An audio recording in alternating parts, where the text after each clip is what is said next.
نبی علیہ السلام نے فرمایا اور دوں اور شاعر مشرق و مغرب کہتے ہیں اب تنگی یہ داماں پہ نہ جا اور بھی کچھ مانگ جی کہتے ہیں اب کیوں تنگی یہ داماں پہ جاتا ہے تو نے مانگا کن سے ہے میں نے روایات میں پڑھا ہے اعمال کے اندر سب سے بڑا درجہ اچھے اخلاق کا ہے میرے کریم آقا صلی اللہ علیہ وسلم کی مجلس لگی ہوئی ہے صحابہ اکرام تشریف فرما ہیں رات کا ٹائم ہے دور دراز سے ایک شخص آیا قاضی یاز نے شفا شریف میں اس کو نقل فرمایا حدیث پاک کو دور دراز سے ایک شخص آیا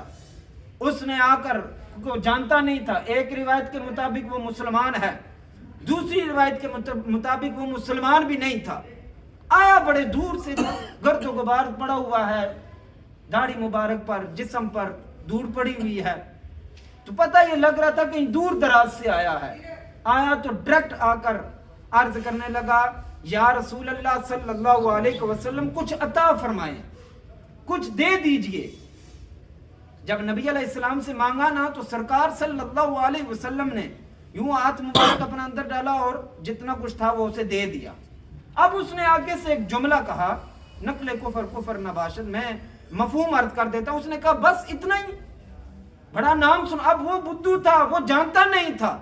ایک روایت کے مطابق دیہات کا رہنے والا ابھی تعلیم نہیں رکھتا تھا دوسری روایت کے مطابق مسلمان ہی نہیں تھا لیکن جب اس نے یہ الفاظ بولے نا تو سرکار تو وہ ہیں جو اپنا ہاتھ اس طرح کر کے ابو ہریرہ کی جولی میں ڈالیں دوبارہ پھر ڈالیں اور کہیں ابو ہریرہ اس کو بند کر لے تو ابو ہریرہ کہیں یا رسول اللہ زمین و آسمان کا علم اللہ نے میرے سینے میں عطا فرما دیا تو وہ ہیں کہ قطرہ بھی عطا فرما دے تو دنیا اور آخرت کے لیے بس ہے وہاں پر قطرہ بھی اگر عطا فرما دیں تو حضرات محترم نبی علیہ السلام نے اسے عطا کیا اس نے آگے سے بات کی فرماتے ہیں جب اس نے بات کی نا تو فاروق اعظم دور بیٹھے ہوئے مسجد نبوی میں تلوار نکال لی نبی علیہ السلام نے فرمایا عمر صبر کر جا یا رسول اللہ اس نے بات بڑی غلط کی ہے نبی علیہ السلام نے فرمایا صبر کر جاؤ سرکار اسے گھر لے گئے سرکار جب گھر لے کر گئے نبی علیہ السلام نے اس کو ایک مرتبہ گھر سے اٹھا کر چیزیں عطا فرمائی دوسری مرتبہ دی تیسری مرتبہ دی تو وہ کہنے لگا یا رسول اللہ اب اتنا کچھ عطا فرما دیا ہے اب میری سواری یہ برداشت نہیں کر سکتی سواری پر اتنا آ ہی نہیں سکتا وہ یہ بوجھ اٹھا ہی نہیں سکتی جو آپ نے عطا فرما دیا نبی علیہ السلام نے فرمایا اور دوں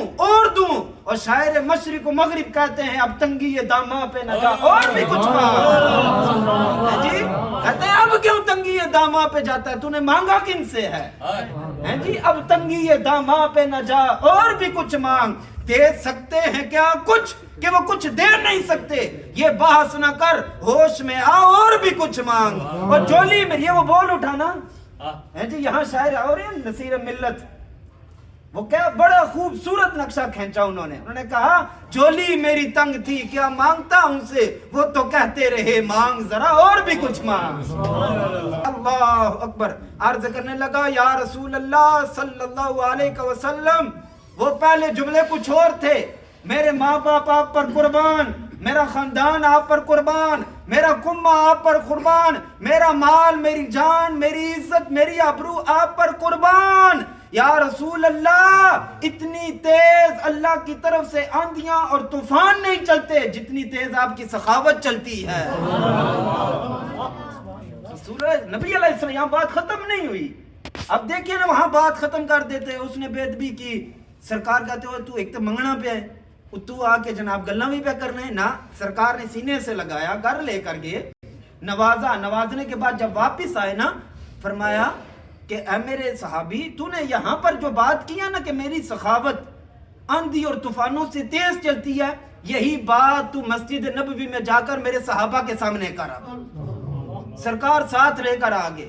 جب مسجد میں بٹھایا خود تشریف لائے دائیں طرف اس کو کھڑا کیا اب ممبر پر بیٹھے دائیں طرف کھڑا کر کے سرکار نے فرمایا جو تو نے گھر میں بات کی ہے نا وہی میرے صحابہ کی طرف منہ کر کے کر کہ ان کے دل ٹوٹ چکے ہیں اس صحابی رسول نے سب کے سامنے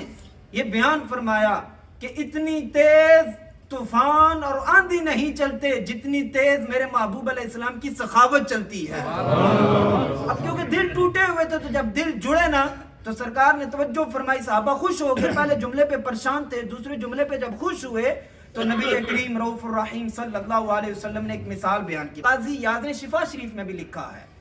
اللہ اکبر، سرکار نے فرمایا ایک شخص سے اس کی اونٹنی نکل گئی، وہ بھاگ گئی، جب بھاگ گئی تو لوگ اس کو پکڑنا شروع ہو گئے،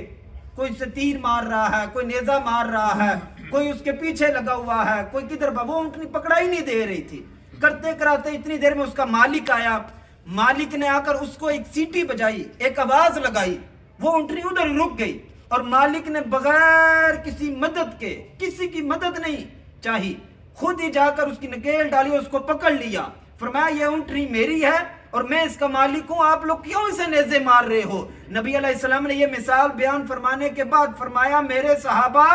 تم نے تو تلواریں نکال لی تھی، تم نے تو اس پر جناب طرح طرح کی باتیں کرنا شروع کر دی تھی، یاد رکھنا یہ امت میری ہے اور اس کو سنبھالنا بھی میں محمد کا کام ہے،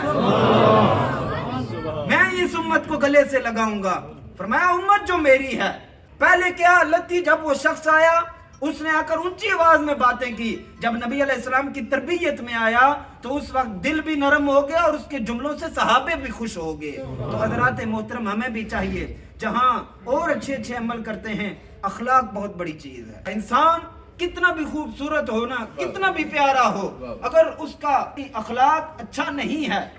کتنا بھی پیارا ہونا، لوگ کہتے ہیں یار بے طرح کے وَإِذَا خَاطَبَهُمُ الْجَاهِلُونَ قَالُوا سَلَامًا، بے طرح خاموشی کے ساتھ اس کو گزر جائیے، لیکن جس کا اخلاق اچھا ہو نہ اس کی لوگ چہرے کی طرف دیکھتے ہیں نہ کسی اور طرف دیکھتے ہیں، بس لوگ اس کو دیکھتے ہیں تو خدا کو یاد کرتے ہیں، کہتے ہیں یہ وہ جا رہا ہے جو بات کرتا ہے، دل کرتا ہے اس کی بات سنتے ہی رہیں، جو پاس آ کر بیٹھتا ہے تو اللہ کی رحمتوں کا نزول ہوتا ہے۔ آپ